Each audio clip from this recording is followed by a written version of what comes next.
அனைவருக்கும் வணக்கம். நான் உங்கள் விஜே. காதல் பூ.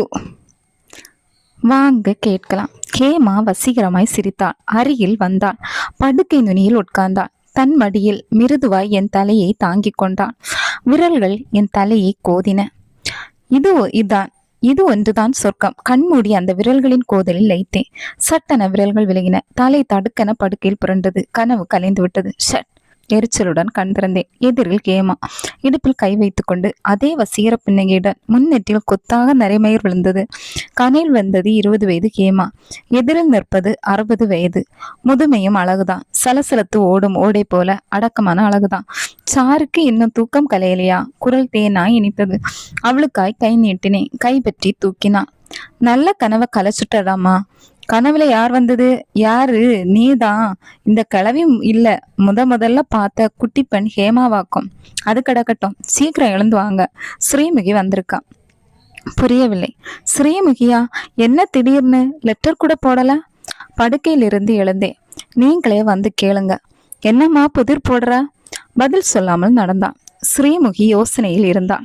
மெல்ல அவள் தோளை தொட்டேன். திரும்பினான். அவள் கண்கள் பொங்கின. விசும்பினான். அப்பா அப்பா. உதடு கோணியது. என் உடம்பு ஒரு உதறியது. என்னடா, என்னாச்சு?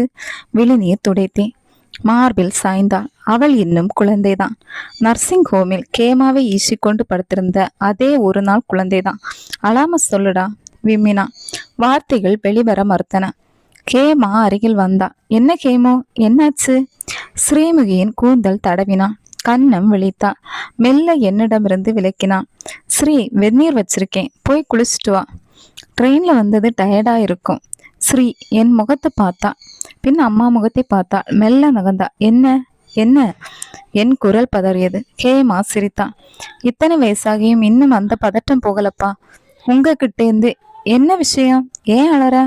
மாப்பிள்ளை ஏதாவது சொல்லிட்டாரா? அவ அழுதா தாங்க முடியலைம்மா. அதெல்லாம் ஒண்ணுமில்ல. அவ என்ன இன்னும் சின்ன குழந்தையா என்ன? வர்ற ஏப்ரல் 20 வந்தா 40 வயசு ஆக போறது. பச், சொல்லுமா.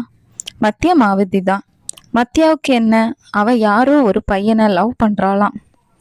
அட, நம்ம குட்டியா? பேஷ். பையன் யாரா? ஓஹோ, அவ்வளோ சந்தோஷமா? ஸ்ரீ இதை கேட்டா ரொம்ப நொந்துடுவா. ஏன்? அவளுக்கு தன் பொண்ணு காதல் பண்றது பிடிக்கலையா? அடச்ச, நம்ம காதலின் நினைவு சின்னம் இந்த மாதிரி நினைக்கலாமா? ரொம்ப விளையாதீங்க. சரி, தொடச்சிட்டேன். பையன் யாரு? அவளோட பேங்க்ல ஒர்க் பண்றானா. பேரு என்ன? கோபி கிருஷ்ணன். அதான் ஸ்ரீக்கு கோபம் போலிருக்கு. இப்ப எதுக்கு தெரியுமா இவ வந்திருக்கா? நம்ம 2 பேரும் தான் மத்தியமாவுக்கு புத்தி சொல்லி திருத்தணுமா. போச்சுடா. அந்த கால காதலர்கள் மூலமா இந்த கால காதலர்களை பிரிக்க சதி பண்றாளா உன் பொண்ணு? என்னது? அந்த கால காதலா? அப்ப இப்போ ஒன்றும் இல்லையா? அவள் முகம் சுருங்கியது. தப்பு. கன்னத்தில் போட்டுக்கொண்டேன். நம்ம குட்டி பொண்ணோட ஆசையை தடுக்கிறதுக்கு நம்ம அழ முடியுமா? முடியாதுதான். ஸ்ரீ அலறாளே, போவான். விஷயம் என்னன்னு பேசி பார்ப்போம். மாப்பிள்ளை என்ன சொல்றா? அவரை பத்தி உங்களுக்கு தெரியாதா? சரியான ஆள் பிடிச்சிங்கப்பா. எல்லாத்துக்கும் சிரிப்பு தான். இதுக்கும் சிரிக்கிறாராம். அதான் அவளுக்கு ரொம்ப கோபம். அப்ப கிளம்ப வேண்டியதுதான். நமக்கு இங்க தனியா இருக்க போர் அடிக்குது. சரி, பாஸ் சொல்லிட்டா உடனே கிளம்ப வேண்டியதுதான். இந்த கிண்டல் தானே வேண்டாம்னு சொல்றேன். கேமாவின் சிரிப்பே அலாதியானது. டீ கோப்பையில் மத்தியமாவின் விரல்கள் தாளமிட்டு கொண்டிருந்தன. சொல்லுங்க பாட்டி, அம்மா வந்து அழுதாங்களா? என்ன நீங்க கூண்டிலேட்டி விசாரிக்க போறீங்களா? கேமா சிரித்தான்.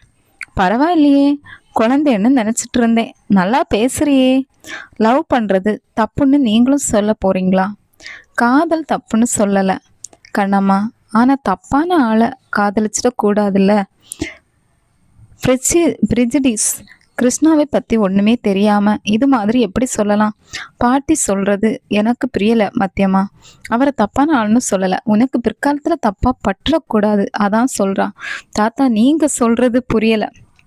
நான் சொல்றேன். நான் உங்க காதலை எதிர்க்கல. அம்மாவுக்கு பிடிக்கலையே. காதல்னா அம்மாவும் அப்பாவும் எதிர்க்கணுங்கிறது மரபு. அப்பா ஒத்துக்குவார், அம்மா தான். அதை விடு. இது உன் வாழ்க்கை, உன்னோட தீர்மானம். நம்பிக்கை தான் முக்கியம். இந்த விஷயத்துல உன்னை விட சிறந்த ஜட்ஜ் வேறு யாரும் இருக்க முடியாது.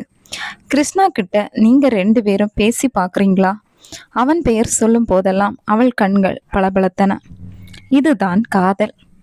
எத்தனை வருடங்கள் மாறினாலும் காதலின் அடையாளங்கள் மட்டும் மாறுவதே இல்லை.